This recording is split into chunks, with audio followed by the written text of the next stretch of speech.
নমস্কার বন্ধুরা, welcome back to my channel. তো মা আর ছেলে দেখো দুজন মিলে চললাম সুইমিং ক্লাবে সুইমিং করতে। তো সুইমিং ক্লাবটা আমাদের একবার দেখে নাও, এটা হচ্ছে জোরহাটের সুইমিং ক্লাব। সুইমিং থেকে আসার পথে শুভজিতের কথায় একটু চিকেন নিয়ে বাড়ি ফিরলাম আর কি। খুবই টায়ার্ড ছিলাম, এসে একটু চা বিস্কুট খেয়ে চিকেনটা রান্না করতে শুরু করলাম। তো দেখো সবার প্রথমে চিকেনটাকে ভালো করে ধুয়ে নিয়েছি, আর তাতে একটু নুন আর হলুদ দিয়ে চিকেনটাকে ভালো করে মাখিয়ে নিয়েছি। এই দিহাতি বা বিহারি চিকেন করতে কিন্তু খুব একটা বাটাবাটি বা মশলার কোনো ঝামেলা নেই। তো চিকেনটাকে মাখিয়ে রেখে আমি মাংসের প্রিপারেশনটা আর কি নিয়ে নিলাম।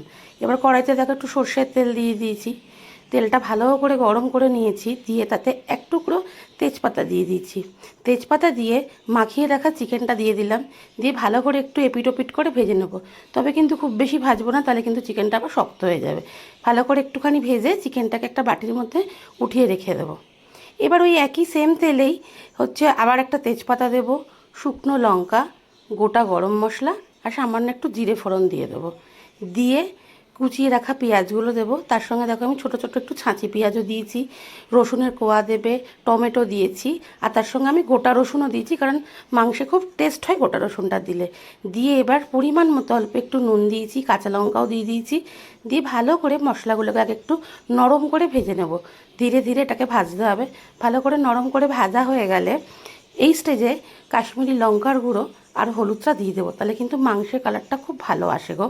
আর এরপর আমি দেবো হচ্ছে রসুন বাটা, চাইলে তোমরা স্কিপ করতে পারো, যেহেতু আগেও আমি রসুনের কোয়া দিয়েছি। আর দেবো হচ্ছে আদা বাটা, আর তার সঙ্গে দেবো একটু বেশি পরিমাণে ধনের গুঁড়ো। এইবার শুধু ব্যাস কিছুই না, মশলাটাকে খুব ভালো করে ধৈর্য ধরে একটু কষে নিতে হবে। মশলাটা থেকে দেখো কষা হয়ে গেছে, তেল ছেড়ে দিয়েছে। ঠিক এই সময় ভেজে রাখা চিকেনগুলো সব দিয়ে দেবো। দিয়ে বেশি না, হাতে টাইম ধরে 3 থেকে 4 মিনিট হাই ফ্লেমে মাংসটাকে খুব ভালো করে দেখো আগে একটু কষিয়ে নেবো। দিয়ে ঢাকা দিয়ে দেবো চিকেনটা যাতে সিদ্ধ হয়। তুমি দেখো ঢাকাটা খুললেই দেখো কত জল, দেখো এতে কিন্তু এক্সট্রা কোনো জলের ব্যবহার করার প্রয়োজন নেই। তো এই ভাপে ভাপে চিকেনটা আমাদের সিদ্ধ হয়ে যাবে, আর ধীরে ধীরে দেখো চিকেনটা রেডি হয়ে গেল। আর অবশেষে একটু ধনেপাতা কুচি ছড়িয়ে দিয়েছি। কী যে গন্ধ বেরিয়েছিল বলার মতো না, এক কথায় অসাধারণ, মনটা ভরে গেল। তো দেখো আমাদের দেহাতি চিকেন বা বিহারি চিকেন রেডি।